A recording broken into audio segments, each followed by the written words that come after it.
Hey, little buddy. How you doing? He's already in the routine and filming. He knows what's going on. He's like, ugh, you're filming again. All right, I'm just gonna go have a snooze. So today's video is going to be my hits for 2023. So these are my like tippy-toppy favorite products that I purchased this year. Previous years, I think I've done just like favorite products in general. This year, it's definitely products that I purchased this year. Some of these aren't actually new products, but they might be new to me. Some are new products. I have about, I'd say 10-ish items. It's more than 10 items, but there's like 10 categories of things, no particular order. But first, I do want to give an honorable mention because this product I got fairly late in the year, so I feel like it's a little bit disingenuous to say it's a favorite, but had I got it like 2 months sooner, it definitely would have made it in the favorites. This is the Rose Quartz Huda Beauty palette. Yeah, love this. Love this. This works out great for me for an everyday palette with a bit of something different. So I feel comfortable wearing this to work. I feel comfortable throwing it on every day, but there's like really interesting things happening with these shadows. Like these are sort of duochromes over here. I get like a good range of like some browns, some mauve purples, some pinks. Like really, I've really enjoyed playing with this. This is one of those palettes that like I have a hard time putting away or putting down. I pick it over other stuff and it's like, okay, you have other things you need to use. So yeah, this is an honorable mention, but it is a hit. It is a hit for me for this year. Next up is this foundation from No. 7. I'm really sad that we can't get No. 7 foundations here in Canada. I have no idea why. My guess is it's the SPF. This does have SPF 30 in it. This is in the shade Cool Vanilla. Really enjoy this foundation. Really enjoy the way it applies. Really enjoy the way it sits on my face. Perfect shade for me. Really love this guy. So yeah, this was a hit for me for sure. I did pick another No. 7 foundation when I was in. So I bought this one when I was in Scotland. The other one I bought in Vegas. I kind of wish I bought a different shade. So I picked a different shade in that because it's a different formula. And I was like, well, let's try a different shade as well. I should have just picked like a cool vanilla shade as well in that one. I might do that at some point because I don't know if I like that formula better than this. But overall, I like this one because I like the formula and I like the shade. That one, I like the formula, but the shade's it's a little dark for me. So yeah, really happy with this. Next up, one of my most favorite products this year has been the MAC Cream Sheen Lipstick in Cream in Your Coffee. I would have picked both. I would have thrown both in here. But if I had to pick between one, this is definitely the one that I prefer more. The other one I have is Spirit, and I think it's just the finish. The other one's satin. This one is the cream sheen, and I like the cream sheen formula. I'm just more drawn to that, even though I'm wearing a matte lipstick today. More drawn to like a creamy, easy to apply type lipstick. And this one's a little, I don't know, it's a little brown. It's my 90s brown. I really enjoy this color and this lipstick overall. I'm really enjoying, this is like my first real big girl MAC lipsticks, and I want more because I'm really enjoying it. Like I'm really enjoying these lipsticks, and I am a bullet lipstick person. I do really enjoy a good bullet lipstick. Another slight honorable mention, I got a lipstick from Primark and I almost put it in this. It was like $1 basically. So yeah, I really enjoyed that. This next favorite, I feel like I'm being a little bit sneaky, but not really, because the favorite is a whole scent, a scent category of coffee and whiskey. But I do have one body care product. So had I not had a body care product in this, I couldn't have it. I don't know if I would have included it because I only had it originally in the candles and the wallflower. But then as soon as I got this, I'm like, yeah, coffee and whiskey. It's my year. 2023 is the year of coffee and whiskey for sure. Let's hope 2024 is also coffee and whiskey. Actually, it will be for me because I bought this and I bought a body cream. Let's spray some on right now because I have nothing on. So such a good scent. Really love this. I know I gush about it a lot. It's not going to be everybody's favorite. It is a bit more of a musky type scent. A younger version of me would hate this. Not hate it, but would not be drawn to it. But the 43-year-old me is definitely really enjoying this. On the same vein, and this is a category where I have 2 items and I really couldn't pick one over the other, so I had to put both in. And it's my Dossier perfumes. So one of them is Aquatic Vanilla and the other one is Powdery Coconut, and I like both of them. I really enjoy these. I'm so excited that I have them. I'm so happy that they have a Canadian website now. The Canadian website is lacking. It doesn't have a whole lot. It doesn't have their full range of fragrances yet. I can't wait till they add more to it. I ended up not buying anything from Dossier for Black Friday because you needed to buy 3 items to get a percentage off. 3 feels like a lot to me. Would have been much happier if they had 2, because I don't know if I want to buy 3 whole fragrances. But at the same time, I was like, had they had 3 fragrances that I knew I wanted, I would have done it. But there's really only 2 fragrances right now that I see on their website on the Canadian side that I don't have that I want. But as soon as they add more, I might. No, I should say I will eventually purchase more. I'm just waiting till they get a little bit more on the Canadian website. But yeah, really, really enjoy these. The Powdery Coconut, I think, is supposed to be the dupe for Tom Ford Soleil Blanc. Really, really like that. A nice evening summer scent. And then Aquatic Vanilla is Juliet Has a Gun Vanilla Vibes. And it's like a fresh vanilla. This is like a spring summer scent to me. So I'm not really wearing either of them right now because they just don't feel seasonal to me. One of the other ones I know that they have is a replica. That's funny because it's a brand. A dupe of Replicas by the Fireplace. So that's definitely one that's on my radar for sure. There was another one. I can't think of it right now. But yeah, there's nothing that's like other than that one that I really want. So I'm kind of holding off a little bit to buy anything else. Again, another category where I couldn't just pick one. So I have to include both. The Viseart palettes. These, again, I really am happy that I purchased these. I didn't use them right away because just circumstance, but as soon as I started using them, I couldn't stop using them. They just worked really well for me for every day, especially when I had like some special shadows in some other palettes or like single shadows that I was playing with and I threw these like with it. Same with like the Huda palette. It doesn't have very neutral mattes. Like all the mattes seem a little warm and a little pinky. So it was great to like grab this or even grab this one and mix it with some of like the more sparkly shades in that palette. I'm so glad I purchased these. They did have another sale over Black Friday, but I didn't purchase anything because there was nothing again that they had 2 new palettes that I kind of wanted, but they were only 10% off and I didn't want them that bad. I'll wait a little bit. I don't need the new. I'm okay waiting a little bit till they go a little bit lower in terms of sale price. And then I might pick up 1 or 2 more maybe next year. But yeah, I love the size of these. I love the quality of these. I know they're not everybody's favorite in terms of quality, but for me they work. Like they're not super, you're not getting high pigment. You're not getting like, I'm thinking of something like Juvia's Place. I don't have any Juvia's Place, but I feel like those are known for a bit more pigmentation.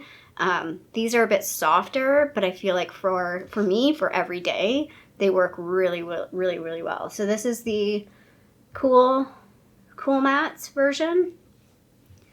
And then I'll just grab the Warm Mattes version just so you can see, or warm. It's the neutral mattes, but it leans warm. Like there's definitely warm shades in this one. It's like a warm neutral. So that's why I won't buy the Warm Mattes one of this, even though that would be like the trio. But this has enough warmth in it for me that I don't need to buy that.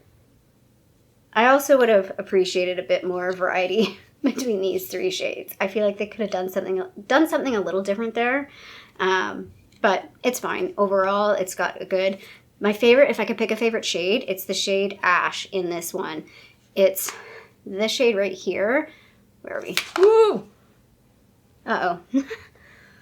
It's all right. It's all right. We didn't drop it. We almost dropped it. I did put a dent in one of the shades, though, and it made a bit of a mess.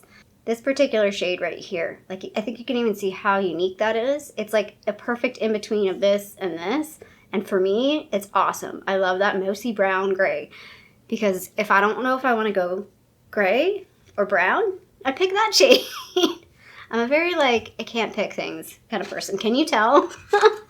Next up, this one might surprise some of you because I did have some like cons with this, but I feel like the cons are outweighed by the pros, and it's this particular palette from Odin's Eye. It's the Jewels and Gem palette, and the con that I had mostly with this is the mattes. In terms of working with the mattes, I found them a bit tricky to work with.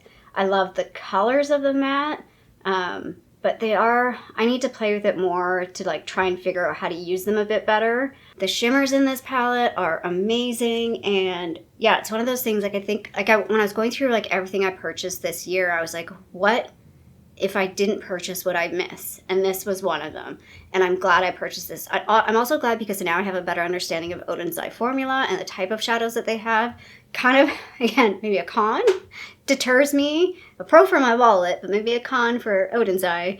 Deters me from purchasing more from them unless I'm really sure I want the palette. I was really happy they re-released the Christmas Eve palette because I talked about, that's one of the reasons why I rushed out to get this, because the Christmas Eve palette sold out and I missed out on it and I really wanted it.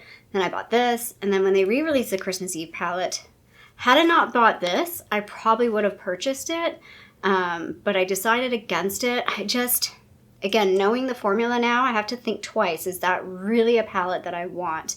And the more I looked at that palette, I'm like, I'm probably not going to get a whole lot of use out of it. And it's already, I think, sold out again. So again, had it been like cheaper, I might have, like if I could have got a better discount on it, because I don't even think it went on sale when they did their Black Friday sale. But maybe I'll keep my eyes peeled for like secondhand if somebody's getting rid of it. Yeah, I'm really happy that I've purchased this. It's a unique palette in my collection. And again, the shimmers in this palette are just so unique and so fun to play with. Again, it was a palette that I couldn't stop playing with. Once I started, I was like, I don't want to put it down. I want to keep wearing it. And I even wore like some of the super sparkly shades to work because I'm like, what else? I'm going to wear these to work, to my little office job. Beautiful sparkly eyeshadow, and it's Tuesday, but whatever. So yeah, I'm happy with this. But again, with the con or with the caveat of it's maybe not my most favorite eyeshadow formula. It's kind of like the Rose Quartz. Like I did not hesitate to buy that when that went on sale. And I knew I was going to like it because I already have the Mercury Retrograde and I have the light, nude light. And I know I like the Huda formula. I really like both the mattes and the shimmers in their formula. So it was like an instant, when I saw that on sale, I'm like, I'm buying it. I'm not even hesitating. I am buying it. Another hit for me, which is not a new product, but new to me, is the Maybelline Vinyl Ink. And I love all the ones that I bought. I bought 4 this year. But this one is my most favorite and my most used and the one that I gravitate towards the most. It's in the shade Punchy, and it's just that like nice, neutral, sort of light brown with a little bit of pinky in it. Just swatch it. I almost put it on for this video, but then I decided to wear, this is Charlotte Tilbury Pillow Talk. So yeah, it's a beautiful color. It's the one that I grabbed the most. I would say the second one that I grabbed the most is, I think it's Cheeky. Cheeky is the shade. Again, it's kind of the 2 lighter shades. The other 2 shades I have are Wicked and Lippy, which are a bit deeper, so I don't wear them as much, but I do love this. I love the formula. I feel like super comfortable. I like that it's long wearing, but it's not matte. And yeah, it's a huge win to me. I know, again, not everybody loves these, but I was pleasantly surprised with how much I liked this. My next hit is going to be controversial because it was like a favorite for some people and like a hate for other people, but I really enjoyed it and I was shocked by it. It's this guy. It's the Merit Solo Shadow in Studio. Studio is supposed to be a cool, neutral brown. It's not. It turns out really warm on me. I have been eyeing, there's 2 more shades. There's like a purple shade and a gray shade that I had them sitting.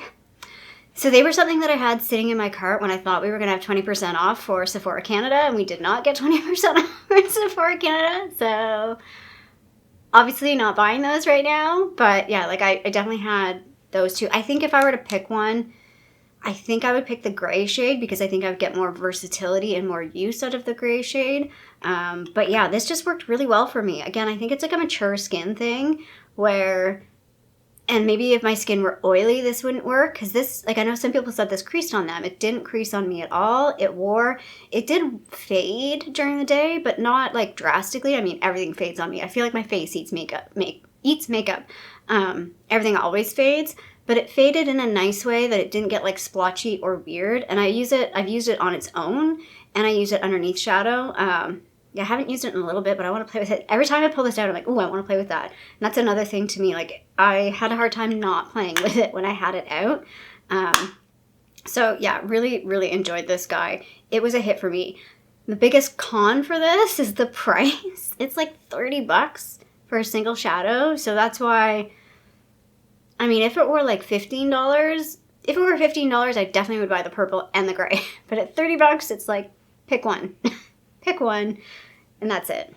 And then my last hit is definitely not a new product at all, but it's new to me, is these guys. It's the ColourPop Super Shock Shadows, and specifically the shades that I bought. I am missing a shade right here in Ladybird, but the ones I do have with me are Ritz, Ice Dream, and Frog. And again, I could not pick. I was like, oh, I really like, the one I pull a lot is Ice Dream, ironically, because it looks like white, but it's not. I don't want to say ironically, but it's the most interesting. And I think that's why I pick it, because when I want to give like my look a bit of like something different, this is the one I pull. You can see it on the top of my hand there. Like, there's not much base color, but then it's just got this high shine that's just beautiful. I almost put it on today, but again, I didn't. I am pleasantly surprised by this. I'm also pleasantly surprised. This is the first time that I've ordered Super Shock Shadows that came intact. Every time I've ordered them before, they've always like fell apart on me. So yeah, really, really happy with these, because I've had a few in the past that I had one, like I had a birthday one from like, I think it was their third anniversary or third birthday. And I used that one a lot until it dried out. And then I think it was called Stereo, which I really liked, but again, it dried out. So, I mean, it's not, technically this is not new to me, but these shades are new to me, and just like a good experience. Like, I feel like my past experience was not normal with Super Shock Shadows, and I get it with these. Like, these are great topper shades. And again, one of the reasons why this I knew was a tippy top favorite was I am doing like Shop My Stashes here and there, and I have all these other eyeshadow palettes, and I literally put these in a drawer, and I would get up and pull the drawer out in my stupid cabinet where the drawers are all broken and pull them out. And it's like, I know I love a product when I go searching for it and I go to grab it, even though I have a crap ton of stuff in front of me to play with. So that's how I know that this was one of my top favorites. The one thing that I will say with trying to pick favorites, it was actually kind of nice that I had like a break of buying stuff. Like, I was on a no buy for like the first little bit of the year. So I feel like I was a bit more deliberate in what I purchased. So like, there was actually not a lot of makeup items that were not in the, like, at least not in like the like goods, if that makes sense. Like, pretty much everything I bought with intention and was good. And there's very little that I didn't like, but there will be, following this video, a misses video. So there are a handful of things that I did buy this year. It just didn't work out the way I thought they would, or just weren't what I wanted them to be. So anyway, I'm really curious to know what you guys bought this year. What is your like 1 to 2 tippy top favorite items? What is something that you bought this year? You're like, oh, I'm so glad I bought it. It could be something that's like an older product, but you finally got around to purchasing it, and you're like, why did I wait so long? Or something that got released this year that you think you're like, yeah, this was like the best release this year. It was like my most favorite, my most used product. I'm really curious to know, because they might go on my wish list for purchasing in the future if they're still available. It's always frustrating when things are limited edition and you miss out on them, but happens sometimes. Anyway, I hope you liked this video. If you did, feel free to give a little thumbs up down below. And if you haven't already, I would love it if you subscribe to my channel here in Toronto, Canada. I hope you're doing well, and I'll see you sometime soon. Bye.